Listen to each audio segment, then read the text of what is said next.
ہم لاتے ہیں ٹاپ نیوز، آپ کے فیوریٹ ٹاک شوز اور انلمیٹڈ انٹرٹینمنٹ صرف یوٹیوب پر۔ اگر آپ نے ابھی تک ہمارا چینل سبسکرائب نہیں کیا تو ابھی سبسکرائب کریں اور بیل آئیکن کو کلک کر کے ہماری لیٹسٹ ویڈیوز کے بارے میں اپڈیٹ جانیں۔ سبسکرائب کیجئے اور ہم آپ کو لیے چلیں گے آپ کی فیوریٹ ویڈیو کی طرف۔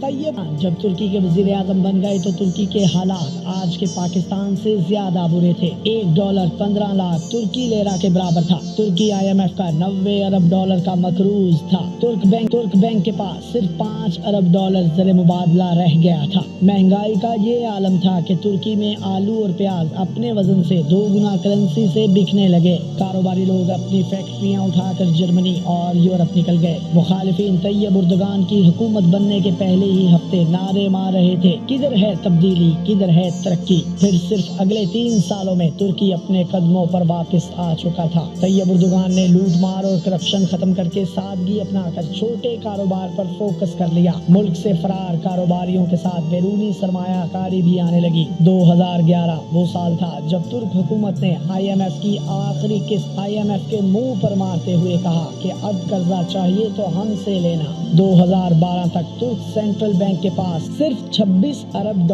کے ریزرو تھے اور آج ترک بینک کے پاس $182 ارب کے ذخائر ہیں۔ آج ترکی دنیا کی تقریباً 18ویں بڑی معیشت ہے۔ ترک صدر طیب اردگان نے ترکی کی ترقی میں جو اہمیت اور جو کردار ادا کیا اس کو تاریخ میں ہمیشہ سنہری حروف سے لکھا جائے گا۔ اس مرد مجاہد نے ترکی قوم اور ترکی کے پاسپورٹ کو پوری دنیا میں عزت دلوانے کے لیے جو اقدامات کیے وہ یقیناً مسلم امہ کے تمام لیڈران کے لیے رول ماڈل ہونے کے ساتھ ساتھ ایک روشنی اور گائیڈ لائن بھی ہے۔